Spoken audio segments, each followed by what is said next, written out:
Assalamualaikum warahmatullahi wabarakatuh. Shalom, Om Swastiastu, Namo Buddhaya, dan salam kebajikan.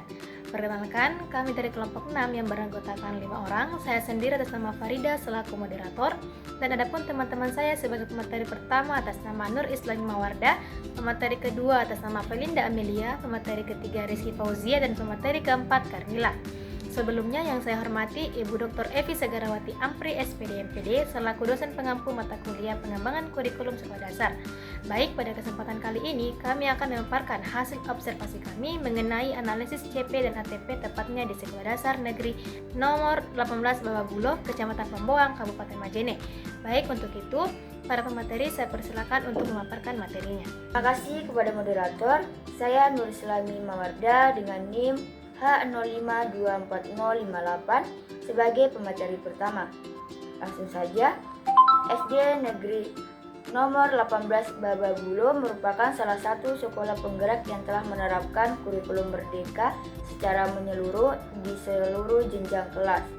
Proses penyusunan capaian pembelajaran atau CP dan alur tujuan pembelajaran atau ATP di sekolah ini dilakukan secara kolaboratif melalui kegiatan komunitas belajar atau KOMBEL yang melibatkan kepala sekolah serta guru lintas kelas. Dalam pelaksanaannya, guru melakukan asesmen diagnostik di awal pembelajaran untuk memahami kemampuan awal, gaya belajar, dan minat siswa sehingga tujuan pembelajaran dapat disesuaikan dengan kebutuhan peserta didik. Selain itu, nilai-nilai profil pelajar Pancasila diintegrasikan dalam setiap kegiatan belajar melalui proyek, refleksi, dan pembiasaan karakter yang bertujuan untuk membentuk peserta didik yang beriman, mandiri, bernalar kritis, dan memiliki semangat gotong royong. Selanjutnya saya serahkan kepada pemateri berikutnya. Oke, baik, terima kasih. Saya Felinda Amelia dengan NIM H0524317 sebagai pemateri kedua. Langsung saja aspek yang sudah sesuai dengan panduan kurikulum merdeka. Yang pertama yaitu penyusunan CP dan ATP berdasarkan dokumen resmi Kemendikbudristek. Yang kedua, guru melakukan asesmen diagnostik sebelum menentukan tujuan pembelajaran. Yang ketiga yaitu pembelajaran berpusat pada siswa dan menyesuaikan gaya belajar. Yang keempat, integrasi profil pelajar Pancasila secara konsisten di setiap fase. Yang kelima, kolaborasi aktif melalui KOMBEL dan refleksi guru. Yang keenam, penggunaan pendekatan kontekstual, PJBL dan PDL pada fase B dan fase C. Adapun aspek yang belum sesuai atau gap kesenjangan, yang pertama, sebagian guru belum sepenuhnya memahami struktur CP dan ATP terbaru. Yang kedua, pemanfaatan teknologi digital dalam pembelajaran masih terbatas. Yang ketiga, materi buku ajar belum sinkron dengan CP dan ATP. Yang keempat, waktu adaptasi terhadap perubahan kurikulum masih menjadi kendala. Yang kelima, kesenjangan antara rencana pembelajaran dan kemampuan siswa, terutama di fase awal. Selanjutnya saya serahkan ke pemateri berikutnya. Oke, baik, terima kasih. Saya Rizky Fauzia dengan NIM H0524067. Baik, langsung saja analisis penyebab kesenjangan beberapa faktor menjadi penyebab munculnya kesenjangan dalam implementasi CP atau ATP di SD Negeri 18 Bababulo. Salah satu adalah keterbatasan pelatihan intensif bagi guru terkait penyusunan CP dan ATP sehingga pemahaman terhadap struktur dan langkah penerapannya belum merata.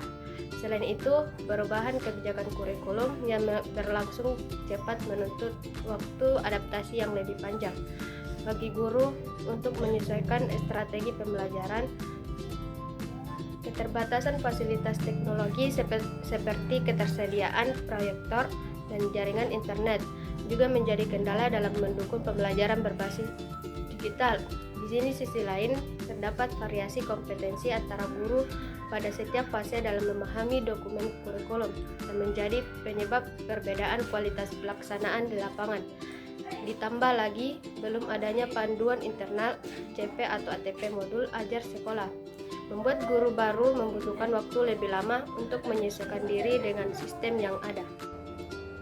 Terima kasih moderator, langsung saja adapun rekomendasi perbaikan dan refleksi kelompok. Rekomendasi perbaikan yang pertama, menyusun panduan internal CP ATP modul ajar di sekolah. Yang kedua, memperkuat Kombal sebagai forum refleksi, bukan hanya administratif, meningkatkan pelatihan digital, literasi, dan asesmen formatif bagi guru. Yang ketiga, mengembangkan pembelajaran berdiferensiasi berdasarkan gaya belajar siswa. Adapun refleksi kelompok, yang pertama itu penyusunan CP ATP bukan hanya sekedar administrasi tetapi proses profesional dalam memastikan pembelajaran bermakna. Yang kedua, implementasi kurikulum merdeka menurut guru, yaitu berpikir reflektif, adaptif, dan kolaboratif. Yang ketiga, pentingnya menganalisis kondisi peserta didik sebelum merancang pembelajaran yang berpihak kepada siswa. Terima kasih. Saya kembalikan kepada moderator. Oke, baik, itulah tadi pemaparan dari para pemateri. Selanjutnya di sini saya akan membacakan kesimpulan dari hasil observasi kami. Kesimpulannya yaitu, secara keseluruhan penerapan CP dan ATP di SD Negeri Nomor 18 Bababulo telah berjalan dengan baik dan sesuai dengan prinsip kurikulum merdeka, terutama dalam hal kolaborasi antar guru, asesmen diagnostik, dan integrasi nilai profil pelajar Pancasila. Namun, masih ditemukan beberapa kesenjangan seperti keterbatasan pelatihan, pemanfaatan teknologi, serta perbedaan kompetensi guru antar fase kelas.